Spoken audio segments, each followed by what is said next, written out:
লোকের আয়তনের অনুপাত 8:27। তাদের ক্ষেত্রফল কত? এখানে আপনি একটা জিনিস দেখেন, এখানে আয়তনটা মানে ঘনর মান এখানে 2 কিউ ছিল প্লাস এই অনুপাত 3 কিউব ছিল, ঠিক আছে? এটা ঘনর মান এটা ছিল, তার মানে 2 3টে মান তো 8 হয় এবং 3 3টায় 27 হয়। এটা ছিল ঘনকের মান, ঠিক আছে? আমরা যেহেতু ক্ষেত্রফল বের করতে বলছে, এটা আমরা স্কোয়ার করে দিলে হচ্ছে অনুপাত 3 স্কোয়ার সমান 4:9, ঠিক আছে? আমাদের এটা আনসার 4:9।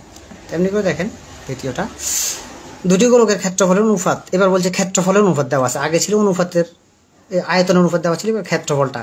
তো ক্ষেত্রফলের অনুপাত মানে আমাদের এখানে 3 ও 9:25, তাইলে তার মানে আমাদের এটা ছিল ক্ষেত্রফলের মান ছিল এটা 3 স্কোয়ার অনুপাত 5 স্কোয়ার। তো এটাকে আমাদেরকে বলছে আয়তন অনুপাত বের করতে, তার মানে ঘন করে দিব আমরা 3 কিউ 5 কিউ, ঠিক আছে? তো 3 মানে হচ্ছে 27 কিউ ঘন আর কি, হ্যাঁ, 5-এর ঘনটা হচ্ছে 125, তার মানে আমাদের এটা হচ্ছে আনসার। এটা যেহেতু আপনার ডিভাইডেডে দিয়ে দিচ্ছে হিসাবে আমরা 27/125 লিখতে পারি, ঠিক আছে?